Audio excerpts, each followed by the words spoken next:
To světlo. Víš, jak ti Chytám. tam září to světlo? To je krásný. Taková duchovní teďkon. Duchovní světlo. Hmm. Tak můžeme na to.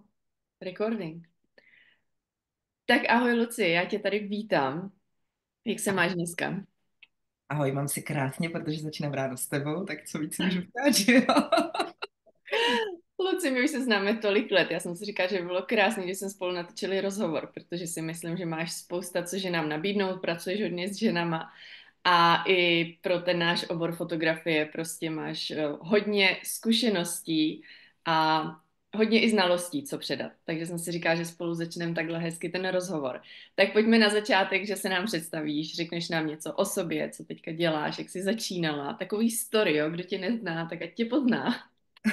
Zkusím to teď nemáčel. Hele, ale jenom ti chci říct, že jsem taky moc ráda, že jsem tvoje první v tom prvním podcastu, tak si toho vážím, že to je taky jako poprvé. Já taky. Takže já si mám představit, jo. Takže jsem business koučka, mentorka. Pomáhám ženám, co podnikají, roztáhnout křídla v tom podnikání. A začala jsem samozřejmě jako fotografka, asi jako my všichni. Takže jsem fotila hrozně dlouho svatby, fotila jsem rodiny, fotila jsem děti. A, a potom jsem v jednu dobu objevila boudoir, což je takový fotografický styl, kdy se fotí ženy ve spodním prádle nebo nahý, je to takový terapeutičtější. A tomu jsem samozřejmě úplně propadla a úplně jsem se do ní ponořila. A to myslím, že hodně dlouho určovalo nějakou tu moji cestu, to, že fotím ženy. A pak vlastně jak přišel covid a začala jsem fotit, teda nemohla jsem už tolik fotit, to znamená, musela jsem se rychle přeorientovat na nějaké jako jiný podnikání. A to, co mi vždycky šlo, bylo dělat podle mě business a dělat weby. Takže jsem se rychle přeorientovala na to, že budu dělat weby. A to mi taky nějakou další dobu zůstalo. Nicméně pak jsem cítila, že to je takový hodně jako vyčerpávající pro mě dělat tolik jako hodně projektů najednou. A tak jsem se víc přeorientovala zase na ten business coaching a mentoring. Takže v současné době dělám business coaching a mentoring a mám ještě takovou online komunitu žen, ve které seš i ty a kterou moc ráda, která mi dělá opravdu radost. Jo, jo, která je naprosto úžasná. A ty vlastně máš takový svoje moto biznisu. Co je tvoje moto? Roztáhnout křídla, to je moto. Roztáhnout křídla. Přesně, to je asi jako pojem, po kterým tě ženy teďka znají, to je to tvoje. A máš to i v tom svém osobním životě hodně takový zabudovaný. A roztáhnout křídla často znamená vystoupit z komfortní zóny. Je to do toho nepohodlná, ale zároveň tam je to hezký, co nás čeká, že jo? Tam chceme jít. A jaký byl třeba v tvém životě klíčový moment, kdy jsi si řekla, tyjo, tak teď já chci roztáhnout ty křídla? Hmm. Ale ono těch momentů je hodně moc. Oni jsou vlastně pořád přítomní v tom našem životě. Je to takový, jakože vlastně nějakým způsobem pořád roztahuješ křídla. V nějakých drobných okamžicích, v nějakých drobných událostech. A pak jsou samozřejmě v životě události, které jsou fakt velký a významný a tam to samozřejmě třeba mnohem víc bolí, než v tom běžném životě. Ale asi úplně největší roztažení křídel, nebo takový ten skok do neznáma, pro mě byl, když jsme se rozhodli odejít z toho domu, kde jsme bydleli s manželovou rodinou a kde vlastně všechno vypadalo, že je úplně skvělý a úžasný. A my jsme se prostě už tam dlouhodobě necítili dobře. A rozhodli jsme se koupit dům v Říčanech, na který jsme neměli, protože jsme neměli vyřešení ty majetkové vztahy, neměli jsme vlastně vyřešený rozdělení toho majetku a zároveň jsme koupili dům, takže to bylo takový docela dost náročný, bylo to v době před válkou, takže ta válka hodně jako zpožďovala ten Mhm. reálný trh. A musím říct, že to byla asi jako nejodvážnější věc, kterou jsme kdy jako rodina třeba udělali, nebo tak, protože Mhm. a to opravdu bolelo. Byl to vlastně takový majetkový rozvod, do toho přišla tam válka, byla tam hodně nejistoty, bylo to hodně odvážné rozhodnutí z naší strany udělat tyhle ty kroky a bylo to velmi bolestivý, protože jsme opravdu mnohokrát se cítili tak, jako že opravdu děláme kroky do neznáma, nemáme vůbec žádnou pevnou půdu pod nohama a všechno, co jsme měli v rukou, byla jenom důvěra, že to dobře dopadne. Ale to, co chci říct, že těma odvážnýma krokama si myslím procházíme i jako v podnikání, i v osobním životě, i to v mnohem třeba menším měřítku, takže je to takový, to, co je pořád jako přítomný, taková ta odvaha skočit z toho hnízda, i když člověk ví, že bude padat, ale zároveň doufat, že to někde nad zemí těsně vybere a roztáhne ty křídla. Takže to je takovým tím tématem, který... Jo, jo, jo. Já určitě si v tvém životě podnikání pamatuju spousta okamžiků, kdy bylo potřeba roztáhnout křídla, že jo? Ono to neskončilo jenom tím, že jste se rozhodli, že ten barák koupíte, ale pak nastalo nějaký období jako ještě stále pořád jako nejistot ale nějaký víry v tom, že to dobře dopadne. A Mhm. to je možná taky důležitý, jakoby mít tam nějakou tu důvěru, že když ten krok udělám, tak že to dobře dopadne. Ta důvěra si myslím, že je tam naprosto klíčová. Hmm. A musím říct, že s každým tím rozhodnutím, kdy se člověk jako rozhodne vystavit se té bolesti, kterou sebou přináší samozřejmě ten pád toho vyskočení z toho hnízda, takže se podle mě člověk stává silnějším. A Jo. když vlastně těch výskoků máš už za sebou hodně, tak potom zjistíš, že jsi mnohem jako vnitřně silnější, že ti to vlastně dává zároveň svobodu, protože ty už vlastně víš, že i když vyskakuješ pravidelně do toho neznáma, tam, kde to bolí, tam, kde je to nepohodlný, tam, kde je to nekomfortní, tam, kde se vlastně setkáváš hodně sama se sebou, tak vlastně z toho, když se tam potom člověk jako vystaví sám sobě a neuteče před tím a postaví se tomu, tak si myslím, že tam potom člověk nachází takovou tu svoji opravdovou vnitřní hodnotu, takovou tu vnitřní sílu. Z toho vlastně potom Mhm. se osvobozuje, protože vlastně už potom to třeba odváží dělat věci, které jiní lidi třeba nedělají, jo? Nebo jdeš jako do situací, do kterých by si třeba úplně nešla. A myslím si, že potom máš jakoby mnohem víc příležitostí ten život jako prožívat víc autenticky, vlastně v souladu s tím, kdo seš právě. A tak. Jo. S tím určitě jako souhlasím. Já si pamatuju taky jakoby na takovýhle moment, hlavně jako samozřejmě spoustakrát v osobním životě, ale i v tom podnikání, jo, když jsem se rozhodla prostě před několika lety, jak bych sem chtěla se svatbama pokračovat dál. A přišel tam ten moment, kdy jsem se musela rozhodnout, co teda udělám. Rozhodla jsem se, co udělám a pak vlastně to byl obrovský skok do neznáma, kdy jsem se rozhodla prostě, že třeba radikálně, že zdražím a pak přišel ten moment, že najednou tě 90% lidí jakoby odmítne. A teď si řekneš, to bolí. Jo, to bolí. Tak teď najednou všichni mi píšou ne. A zároveň, to by mě taky zajímalo, jestli máš takovou zkušenost, je, že když se pro něco rozhodneš, tak pak ještě přijde zkouška, jestli to fakt myslíš vážně. A nějak mě vždycky nějaká jako přijde a přišla i v tenhle moment. A tenkrát ten pocit si pamatuju jak do teďka, jo, že jsem si řekla, hele ne, jako ty jsi se rozhodla. A prostě když to teď vemeš zpátky, tak si dala tomu vesmíru jako najevo, že to nemyslíš za což tak vážně. Takže pojď to zkusit. Maximálně jakoby se to nepovede a zkusíš to jakoby jinak. Hmm. Hmm.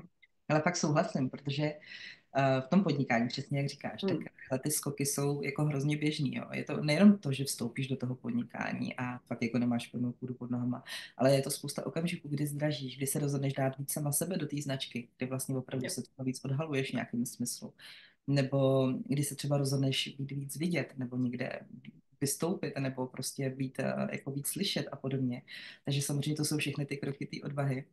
A přesně i jak na to třeba koučuju ty svoje klientky, tak často zjišťuju, že ty zkoušky se opravdu dějou a úplně mě to jako překvapí, jak s železnou pravidelností se ty zkoušky opravdu objevují. Jako kdyby ti ten vesmír řekl, hele, tak teď to pojďme ověřit, jako jestli, Jo. jestli opravdu to myslíš vážně, to, co chceš. A tak ono je to asi i potřebný, že jako člověk nechce jenom Jo. skákat, nějaká ta časová prodleva je tam důležitá, si myslím. No. Já tam taky jako věřím, že vlastně ta zkouška je trochu jako důležitá, protože tam tě fakt jako na té hlubší rovině ještě zkouší, jak moc je to pro tebe důležitý, jo. Tam ještě začneš znova jako přemýšlet nad tím a říkáš si, ty jo, tak stojí mi to za to, nestojí mi to za to, že jo. Ale je hezký, že jsi teďka navázala na ty svoje klientky, protože vlastně mě zajímá to téma toho strachu, těch obav. To prostě máme všichni, to nezmizí. Jo, tím cílem není to eliminovat, ale naučit se s tím žít a i napříč tomu prostě ty kroky dělat. Je to nepříjemný. Člověk by chtěl, aby tam ten strach nebyl, aby to bylo všechno takový jako pohodlnější, aby jsme nemuseli čelit těm nepříjemným situacím, rozhodnutím, konfrontacím. Ale když to tak neťukla a ty pracuješ hodně s ženama, hodně mentoruješ, máš svůj program, co vlastně jsou ty nejčastější jakoby obavy? Hmm. Hmm. Je to hodně často strach být vidět. Strach by vidět třeba na sociálních sítích, nebo... Hmm. Hmm. A nebo se jako podívat do sebe, jo, protože ten Hmm. osobní brand je často právě postavený na nějakém tvém osobním poslání, na nějakém osobním významu nebo na nějaký třeba změně, kterou chceš vidět ve světě. A Hmm. ono je někdy jako těžký se vlastně podívat do sebe, jo, protože to tam samozřejmě jako není úplně jednoduchý. A i tím, že jako hodně pracuji s ženama a jsme všichni mámy, že jo, staráme se o děti, tak vlastně si uvědomují, jak my ženy jsme hodně ovlivněný tím, když třeba máme to období s těma malýma dětma, jak jako Jo. opravdu často je tam právě to, že ty potřeby těch druhých jsou tak všudy přítomný, že často se ztrácí ten pohled dovnitř a člověk se vlastně nalazuje pořád na potřeby těch druhých, až potom je třeba pro ně hodně těžké jako podívat se vůbec na to, kdo já jsem a co já potřebuju a co chci. Tak tady taky vidím takovou jakoby jedno velký téma v tom, čemu se věnuju. A hodně často je to přílišné přemýšlení, je to imposter syndrome. Overthinking. Přesně.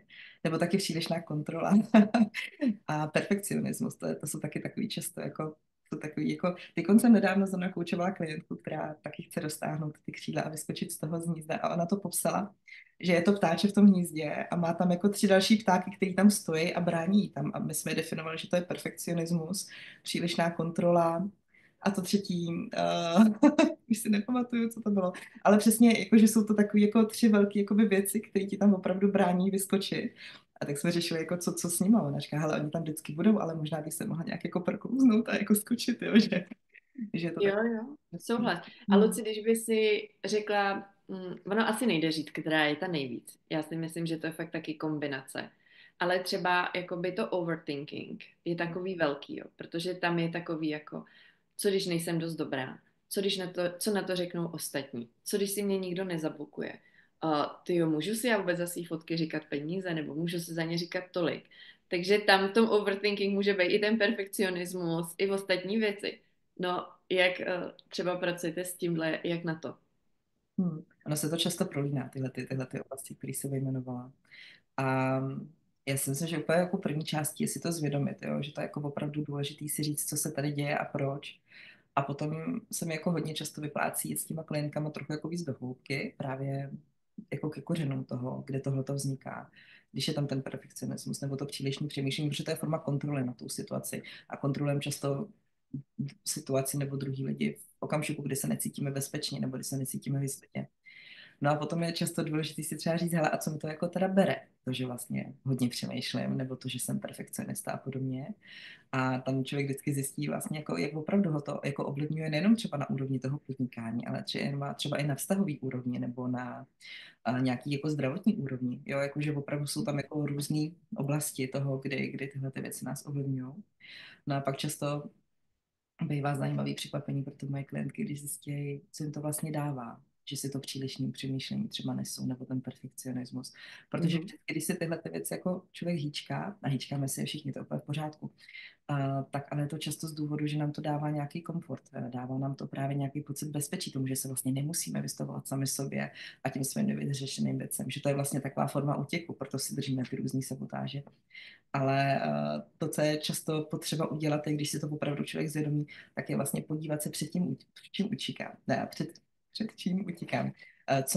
Co mě tam opravdu jako bolí, kam se nechce jako hnout, proč se teda držím, třeba to přílišný přemýšlení, tu přílišnou kontrolu, co uvnitř mě je třeba potřeba nějak ještě jako pohladit, abych mohla jít dál. A teprve vlastně, když tohleto člověk jako zpracuje, tak je potom fajn, když se můžeme věnovat třeba tomu, jak změnit ten vzorec toho chování. Mhm. Když opravdu zase přijde nějaká situace, ve které se znova objevíš a ty si jako opravdu už uvědomíš, aha, tak teď tady dělám tohleto a dělám to, protože to vzniklo takhle a dělám to, protože mi to dává tohleto a protože mi to bude tohleto, tak je vlastně tady příležitost na to změnit ten vzorec a dát si Mhm. tím uvědoměním a tím rozhodnutím nějakou jako pauzičku. A vlastně v téhle pauze je možný se rozhodnout ne ze strachu a z nedostatku, ale třeba z té lásky a z nějakého dostatku jako uvnitř. A tam se potom mění ty návyky nebo ty rozhodnutí, protože ty potom vlastně určují, v jakém životě jsme. A no tak. No. Takže takový jako lehký proces, to jsem se snažila říct, ale...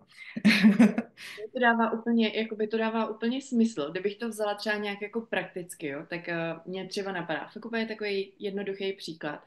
Budu prostě radši 2 hodiny editovat fotky, než abych šla vymyslet prostě nový posty na Instagram, nebo abych napsala wedding plannerce, svatební agentuře, nebo abych napsala nějakému kolegovi a podobně, protože vlastně jakoby hledám výmluvu, proč to nemůžu udělat a ta výmluva je, že moje fotky nejsou ještě dostatečně dobře upravený, že Mm, jo. mm, Ale tam mě přišlo hrozně zajímavé, co si řekla na začátku, i je, co mi to jakoby bere. A já mám pocit, že když je něco, co ti fakt dlouhodobě jako nevyhovuje, a my jsme spolu o tom mluvili už častokrát, že jsme to řešili v rámci biznisu a všeho, tak ty vlastně začneš cítit takový jako nepříjemno v těle, jo. Ty už prostě, jakmile se to opakuje dlouho a fakt je to něco, co tě jako brzdí, tak tobě už začne být jako nepříjemně sama ze sebou. A už i začneš jako vidět, jak moc se vymlouváš i před ostatníma, sama před sebou a jak jako tomu uhejbáš. A tam asi jako mi přijde, že nastává ten moment se jako postavit té realitě do očí a říct, hele, holka, už je to na spadnutí, jako jo. Buď předtím utíkej zbytek života, už to neřeš. A nebo s tím něco jako udělej. Jo. Jo. Tady je vlastně hrozně hezká symbolika toho roztažení těch křídel, protože Mhm. ty vlastně, když už to vidíš a už je ti ze sebe zle, tak už jsi ten ptáček v tom hnízdě, který je fakt jako ready na to vyskočit. A ty víš, že to bude bolet, že se budeš muset vystavit nějakým pádu, nějakým nepříjemnostem, nějaký bolesti a podobně. A teď se ten ptáček tak jako rozhoduje, jako jestli tam zůstane na věky, a nebo jestli opravdu skočí. Ale důležité je říct, že často vlastně skočíme v té době, když už v tom hnízdě je to nesnesitelné. A kdy ten pád je pro nás snesitelnější, než zůstat v tom hnízdě. Jo, když už opravdu jako víme, že už tou cestou fakt jako nemůžeme jít dál, že vlastně to, kdyby to bylo tak, jak je to teďko, tak už to prostě nejde jako dál. Takže musíme vlastně skočit, což nám jako pomáhá. A já jenom mimochodem chci říct, jenom, že teď jsem vlastně zkoumala, jak to ty ptáci mají, jo, to je hrozně hustý, Jo. protože oni samozřejmě nemají to lidský ego jako my lidi, jo, takže oni jako neřeší, jestli jsou toho hodní, toho skoku, toho letu, že jo, prostě, nebo jestli jako můžou nebo nemůžou. Oni to prostě tak mají. Ale zároveň chci říct to, že oni se na ten skok jako připravují. Jo, opravdu každý Mhm. ten pták se na to připravuje jinak. Třeba sovičky se tak jako drží zobáčkama a cvičí si ty křídílka, nebo třeba malí orly, ty třeba neskáčou, oni spíš tak jako padají, protože jsou v těch skálách, tak klouzají spíš po té skále a mezi tím roztáhnou ty křídla.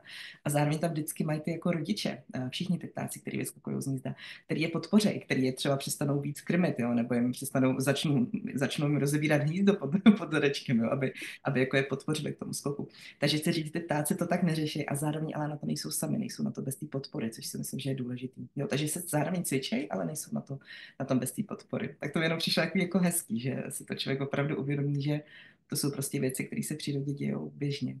Jo, A jo. vlastně se To je běžně dějou i nám. přesně, jako běžně se dějou i nám. Ty jsi mi úplně teďka jako naskočila na další otázku.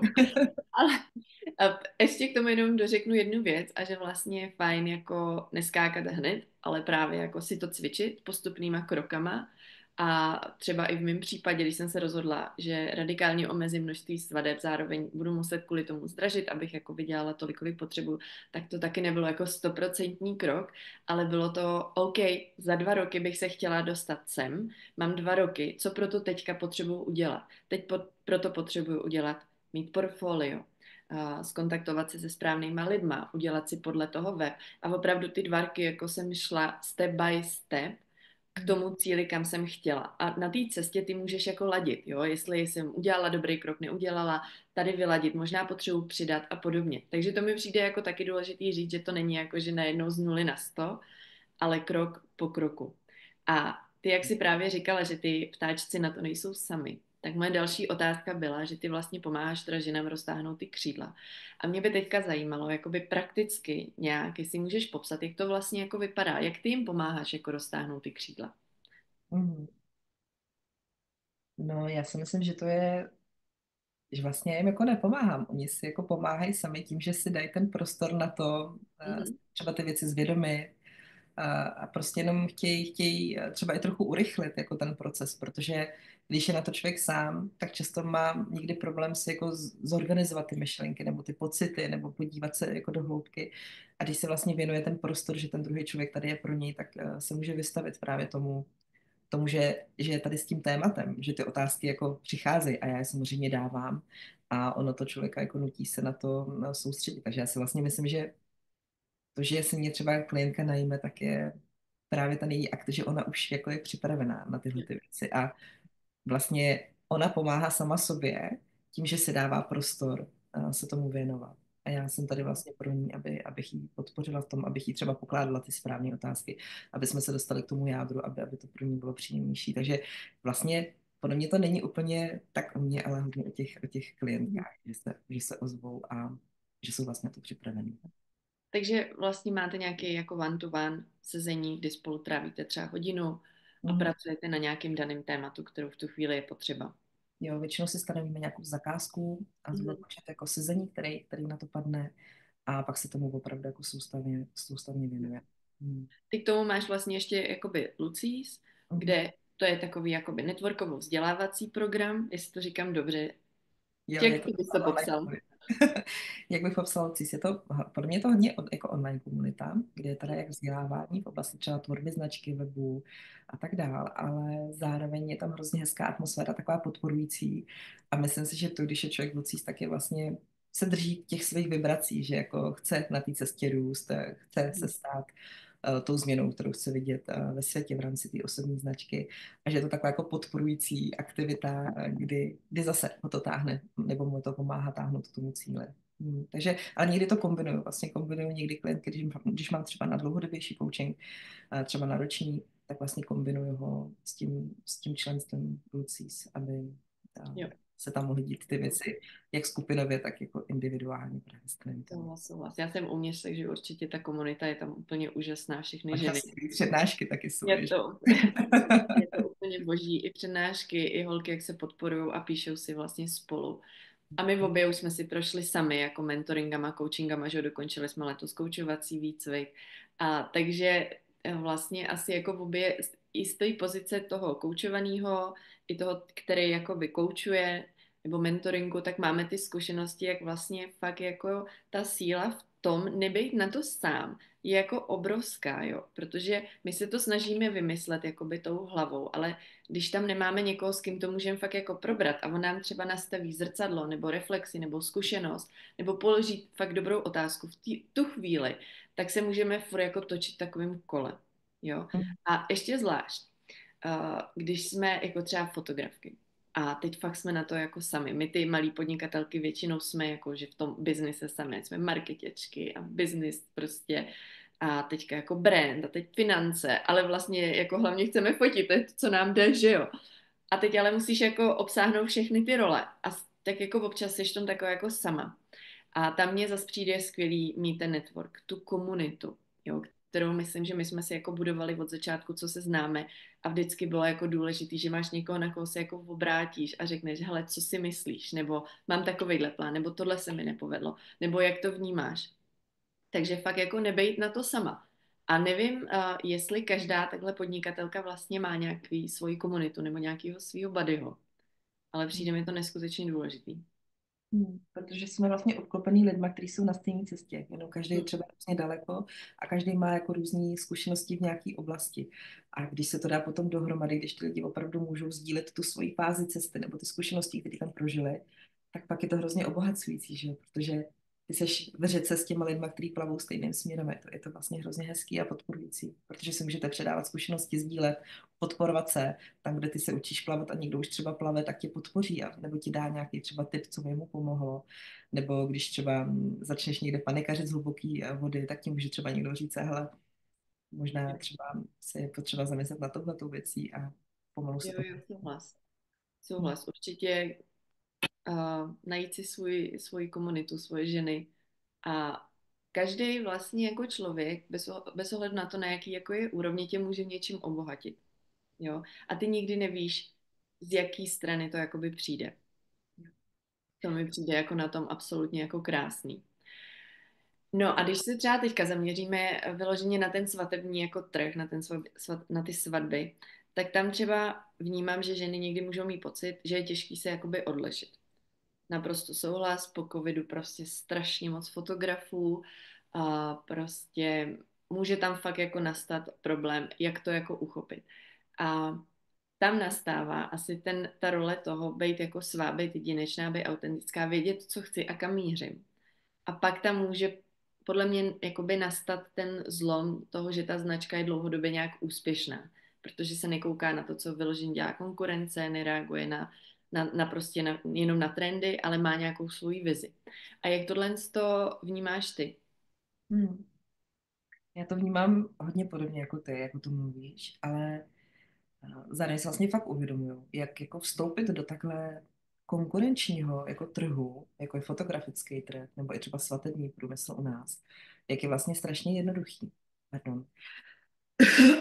Jak je to strašně jednoduchý, protože ty si vlastně koupíš foťák V dnešní době foťák, já nevím, mám pocit, že fotí dost sám.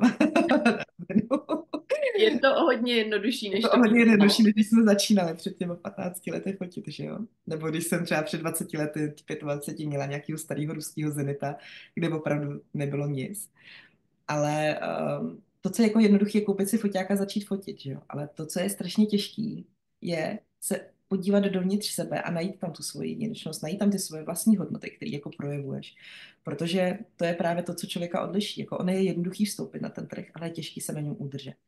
A právě když člověk nezačne kopat hluboko ve své duši a ve svém srdci, tak se často odsoudí do toho konkurenčního boje, protože tam, kde ty fotky vypadají úplně stejně, tak potom jsou to jako rohlíky na krámě, které se poměřují poměrem cena výkon. Stane se z nich vlastně komodita, že jo? Komoditu poměřuješ poměr cena výkon. Ale v okamžiku, kdy se ti podaří opravdu kopat hluboce v té tvojí duši a v srdci, tak tam najdeš ty svoje jedinečné hodnoty. To, co ty neseš jako člověk, co tiskáváš do té své osobní značky. A právě ty hodnoty jsou pro tebe potom určující. Protože když jsi třeba svatební fotografka, jejíž hodnoty jsou kvalita, láska, péče, a když jsi třeba fotografka, jejíž hodnoty jsou třeba rebelismus, já nevím, příroda, a tak budeš třeba fotit úplně jiné fotky, jo? Protože jako fotografka, která pro ní je třeba hrozně důležitá kvalita a nebo ne perfekcionismus, ale dokonalost, tak třeba budeš fotit fine art, jo? Budeš opravdu fotit jakoby takový luxusní svatby, kdy i ty tvoji klienti mají jako tu kvalitu a tu hodnotu a tu lásku hodně jako důležitou. Ale zároveň pokud třeba máš nějaký jako divočejší období, tak možná budeš fotit nějaký ostrý svatby, jo? Nebo budeš třeba fotit svatby v lese, nebo budeš fotit hodně třeba nějaký duchovní obřady lidí, kteří jsou v přírodě a podobně. Takže vlastně ty tvoje osobní hodnoty se hodně prolínají do toho, jak k tomu jako přistupuješ a jsou právě určující pro to. A zároveň je to hrozně hezký mít nastavený ty hodnoty, ty značky, protože oni jsou pro člověka jako takovým majákem, o který se může opřít, když se třeba rozhoduješ.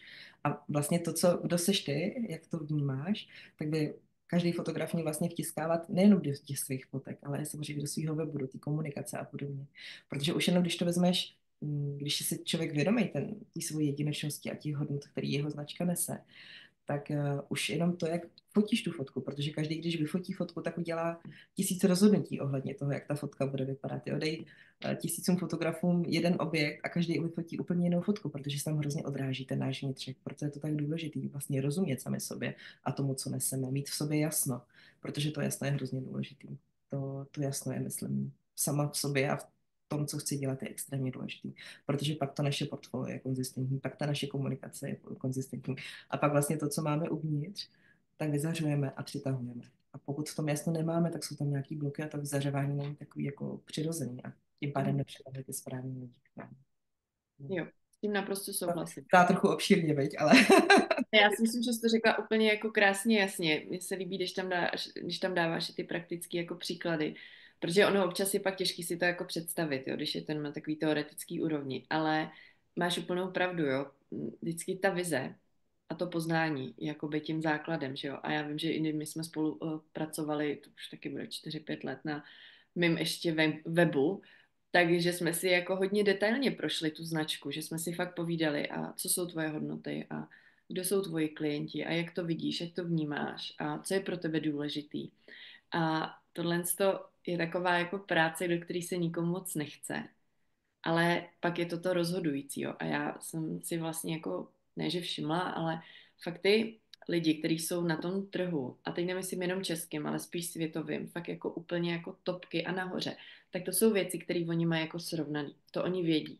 Oni na těchto věcech s někým pracovali. Někdo se je ptal, prošli si to detailně. To není prostě akt náhody. To není akt náhody toho, že by tak krásně fotili, že by prostě byly hvězdy. Zatím je fakt jako tvrdá práce a i ta biznesová, jo, do který si myslím, že spousta lidí ještě se jakoby moc nechce, protože samozřejmě není sexy, je to prostě práce za počítačem, někdy se musím jako nad tím zamyslet, ale ty nejúspěšnější lidi opravdu jako ty kroky dělají a dělají dlouhodobě a dělají konzistentně, jo, a pak pak prostě přicházejí ty výsledky. takhle to jako vnímám já, že je to jako i v tom podnikání, je to prostě dlouhodobý proces. Není to jako, že přesně jak jsi říká, vstoupit na trh jako je jednoduchý s foťánkem, ale potom se na něm dlouhodobě udržet. Ale dlouhodobě udržet neznamená jenom, že 10 let jako jsem na stejných cenách, dělám stejnou práci, ale nějak tu svoji značku jako vyvíjet a posouvat nějakým svým směrem, protože my jako lidi se taky, že jo, posouváme a vyvíjíme.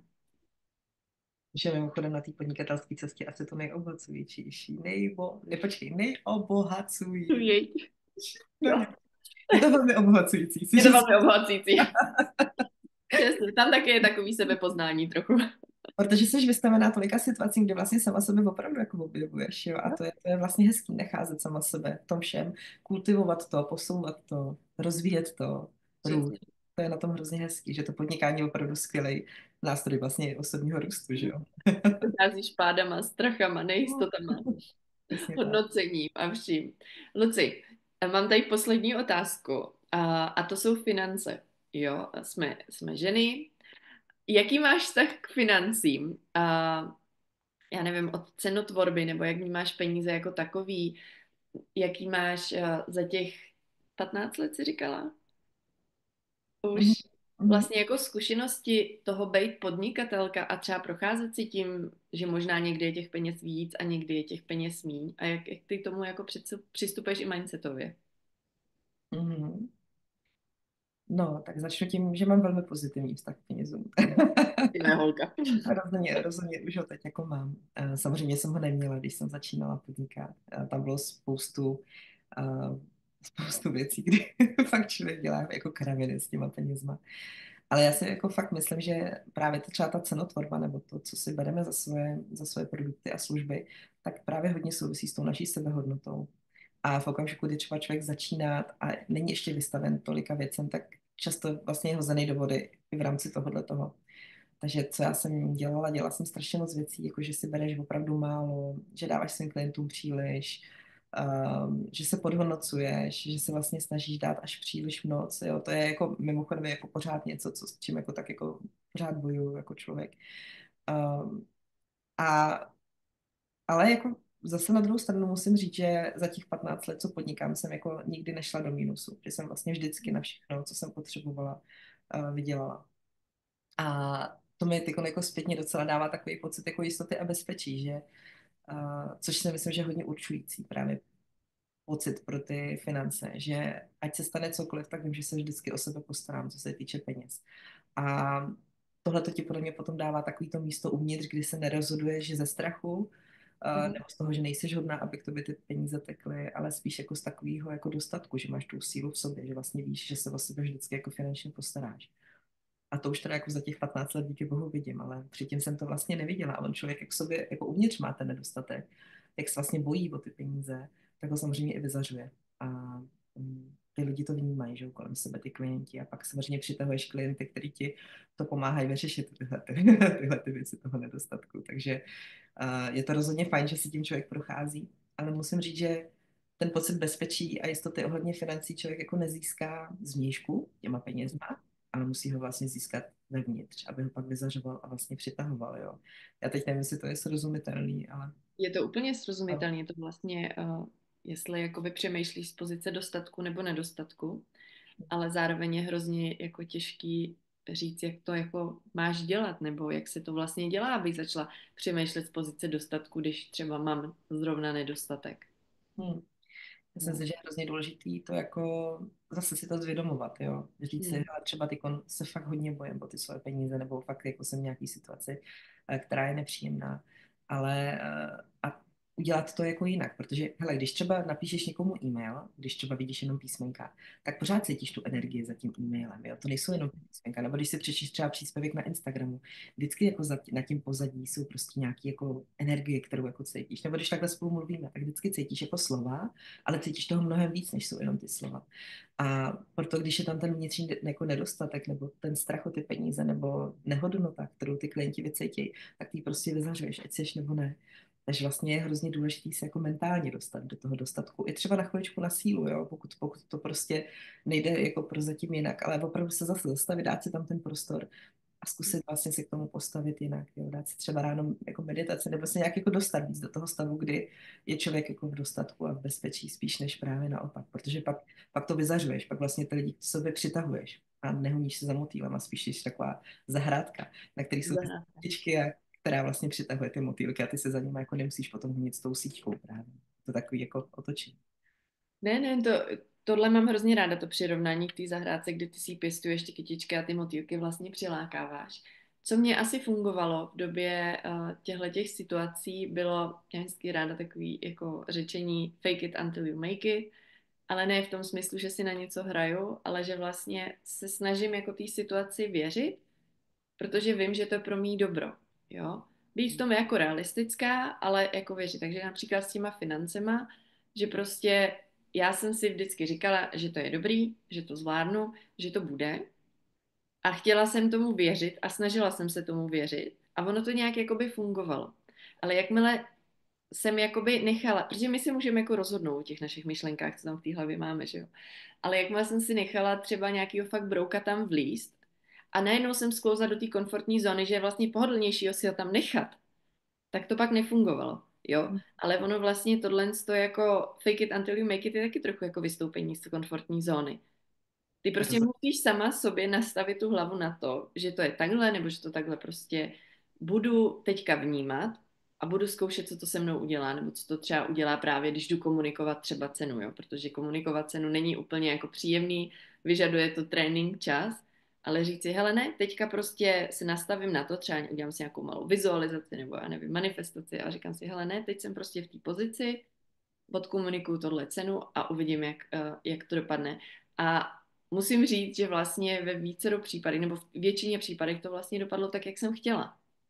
A to Mhm. je pak to potvrzení toho, že to nějak jakoby pro tebe funguje. Taky nevím, jestli to úplně ty dává smysl, jak to říkám. Dává. A já vlastně souhlasím s tím, co říkáš, protože ono podle mě ze začátku tu sílu nebo tu kontrolu musíme mít nad těma vlastníma myšlenkama, spíš než nad tou situací. A vlastně tam se to potom mění, že jako když dáme tu sílu těm svým myšlenkám, tak tam se potom začne mít ta realita kolem nás. Já se omlouvám, já teď jenom chci říct takovou vsuvku ohledně motorky, protože tam to bylo No, hrozně vidět. Víš, jak jsem ti říkala, jak jsem to málem napálila do té motorky, teda do toho kamionu na té motorce. Tak vlastně potom, když jsem šla jezdit, tak jsem se strašně klepala, byla jsem úplně sevřená strachem, protože jsem udělala chybu, málem jsem se v přizala autoškole. a bylo to v autoškole a instruktor říkal, aha, tak pojďme dělat jako osmičky. Že u těch osmiček ty jako musíš fakt být jako uvolněná, jo? Musíš se jako otáčet, prostě musíš být jako fakt klidná. A ještě ke všemu ta motorka, i když je jako velmi silná, velmi těžká, tak se řídí jako hodně jednoduše, tak jako mentálně prostě, jo, je to takový jako, je to spíš jako mentální řízení, než nějaký jako na sílu. No a teď jak jsem byla úplně jako v kleštích toho strachu, úplně rozklepaná z toho, co se stalo, tak jsem nebyla schopná se vůbec uvolnit. A teď jsem jako jezdila ty osmičky, tam se samozřejmě trošku naklání, že jo, teď jdeš pomalu, takže ti to jako můžeš jako přepadnout a tak. A ten instruktor pořád říkal, ne na sílu, uvolnit se, ne na sílu, uvolnit se. A já jsem vlastně věděla, že tu kontrolu, kterou se snažím já získat nad tou motorkou, tak ji vlastně nemůžu získat, protože já nemůžu mít pod kontrolou tu motorku. Já jediný to, co můžu mít pod kontrolou, je ta moje hlava a vlastně uvolnit se na tu sílu. Tak jsem se pak jako na tu sílu soustředila na to, aby se mi to tělo jako uvolnilo. Uvolnila jsem ty ruce a ty nohy, dýchala jsem, snažila jsem se víc věřit. A ono se opravdu, to bylo jako vítězství ducha nad hmotou úplně. Najednou se to začalo dařit, jo. Najednou vlastně jsem se začala uvolňovat a začala jsem jako jezdit a pak jsem měla úplně skvěle. Ale to, co chci říct, je, že jsem si vlastně uvědomila, že mnohdy se v těch situacích snažíme třeba získat kontrolu nad tou situací, nad těma penězma nebo nad čímkoliv, jo. Ale tu kontrolu, kterou potřebujeme nejdřív získat, je i když je to na sílu, nad tou naší hlavou, nad těma myšlenkama, protože tam to všechno začíná. A v okamžiku, kdy se vlastně člověk dostane do toho stavu, že na sílu kontroluje ty myšlenky a ono se to začíná dařit, ono se to začíná uvolňovat, tak teprve tehdy tam potom vzniká to uvolnění a ty získáváš tu zkušenost, aha, já jsem nekontrolovala motorku, já jsem kontrolovala svou hlavu, já jsem se uvolnila a mně se to začalo dařit. A tady z té zkušenosti potom už to potom člověk nemusí tolik dělat na sílu, protože už si tu zkušenost jako prožije. Ale souhlasím s tím, že takový to první je často dost bolestivý, protože se vlastně musíme přesvědčit o tom, že to bude v pořádku, že tu důvěru vlastně můžeme získat právě ze začátku trochu víc na sílu. No. Vlastně trochu obelhat tu svoji hlavu. Trošku jo, no. Pro naše dobro, viď? Pro naše dobro. Pro naše dobro, přesně, aby jsme se uvolnili, protože když nebudeš uvolněná, tak nepojedeš. Nepojedeš z tohoto ani nikam. Přesně tak. Jo, jo, a ještě vlastně jsem si říkala, že když třeba pak jako nastane situace i s tím focením, že jako třeba nemám dost těch zakázek, nebo nemám ty klienty, který by mi chtěli platit tuhle tu částku třeba, co já bych si chtěla říct, nebo zdražit, tak vlastně ta energie, jak je tam hrozně důležitá, jo. Nezůstat sedět doma na zadku a já nevím, litovat se, nebo možná ani nelitovat, ale nic nedělat, ale jít prostě do toho světa a tu energii jako rozmíchat, jo, někomu napsat, jít udělat nějaký focení a už ale s tím mindsetem toho, jak chci, že to bude jako v té budoucnosti, jo? Jak už si to jako přeju, že to bude, že pak i třeba jít prostě udělat si nějaký focení a jít na to, jak kdybych tam šla, že ten klient mi platí tu částku, co já chci. Zase si trochu jako tu hlavu trošku jako obelhat nebo přesvědčit se, ale dostat se vlastně jako do té energie a to jde i z pozice, kdy nemám v tu chvíli žádný jako vnější inputy nebo nějaký nabídky. Jo. Ale ty druzí cítí tu energii. Já opravdu si hrozně Mhm. pamatuju, když jsem potkala ten budoir, tak to bylo jako, hele, já jsem fakt věděla, to je prostě moje focení, jenže tehdy ho tady nikdo nefotil a nikdo nevěděl, kdo to je, teda co to je. A já jsem tehdy byla úplně plná té energie, protože jsem mu to tak jako fakt vybrovala, prostě to bylo úplně jako fyzický, prostě to, co jsem jako cítila, když jsem viděla ten obor fotografický, jo. A říkala jsem si, ty bláho prostě. A ty člověk opravdu nemá nic, jako jo, ale má obrovskou chuť, má obrovskou jako vášeň pro to, co dělá a vůbec neví, jak to udělá, neví, jak to vymyslí. Ale musím říct, že tohleto období, kdy jsem opravdu šla, fotila kohokoliv, kdykoliv, prostě rozdmíchávala jsem jakoby ten svůj oheň v tomto směru, tak se mi strašně vyplatilo, protože opravdu během třeba 3 měsíců jsem měla fakt jako funkční podnikání. Myslím si, že kdybych seděla a snažila se něco manipulovat, kontrolovat, tlačit, tak bych se tam nikdy nedostala. Ale jak to člověk jako pustí a pustí to nadšení a tu energii a ty lidi to cítí, tak to nějak prostě jako fungovalo hrozně moc u mě. Takže tohle to je, co často je třeba radím klientkám, když neprodávají v Mm. nějakém období, třeba v lednu, teď to zase začne, že jo, v lednu takový to období, kdy vlastně skončí Vánoce, do svateb daleko, je to takový to hluchý období, tak ale opravdu zjišťuju, že hodně jako by žen, když má tenhle ten problém, nebo fotografek a nemají třeba ty zakázky, tak začnou dělat třeba marketing, jo, takže začnou dávat něco na sítě, jenže tam je to takový jako dlouhodobý prostě vlák, jo.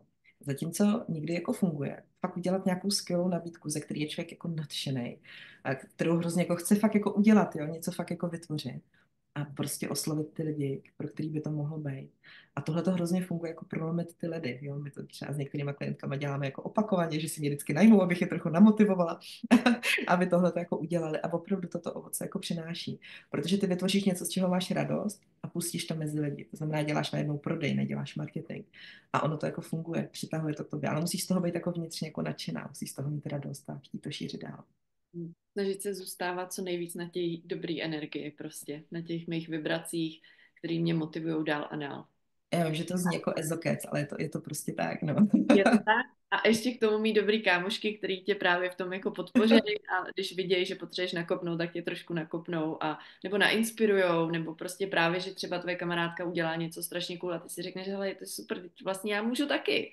Jo, jo, Já jo. můžu, já to nemusím závidět, já můžu taky jít a udělat to, co dlouho už vlastně chci. Jo, jo. Myslím si, že tou vzájemnou inspirací jsme si rozhodně, jako i my ženy, že tam je takový to sdílení prostě, že se rádi podpoříme a inspirujeme. A já třeba vůbec nemám jako kolem sebe nějaký prostředí, který by bylo závistivý nebo nepřijícný. Naopak já vlastně si vždycky říkám, jak je to možné, že o tom ženském kolektivu nikdo takhle mluví, jo, protože já opravdu zažívám jako spoustu podpory, jako lásky takový tý, jako opravdu je to hezký, jako to sdílení, ta podpora, ta společná cesta, ten společný růst, kdy se člověk podporuje. Hmm. Souhlas. Luci, moc díky. Jsme to Já tady nevím. propovídali. Jo, já jsem mluvila, že mi na začátku zazvonil telefon, já jsem si Já jsem to vůbec myslela, neslyšela. To já vůbec že nevím. mám všechno vypnutý a ono ne, tak jsem ráda, že jsi to neslyšela. Neslyšela a Hmm. vím, že kdybychom mohli, tak tady ještě další 2 hodiny rozebíráme další naše témata. Každopádně, moc ti děkujeme. Moc ti děkuju já, hlavně teda, ale my všichni, co to budeme poslouchat, protože pro mě jsi obrovskou inspirací všech těch znalostí, zkušeností, prostě laskavého srdce a za ty roky, co se známe, prostě je to neuvěřitelný, kam jsme se spolu zase dostali. Kačko, já ti taky děkuju a ty samý pocity chovám já i vůči tobě samozřejmě, takže jen moc rád. Děkuju. A Tak děkuju za jo, díky. moc děkuju. Tak ahoj a Ahoj, krásný den. vám taky ahoj. Ahoj.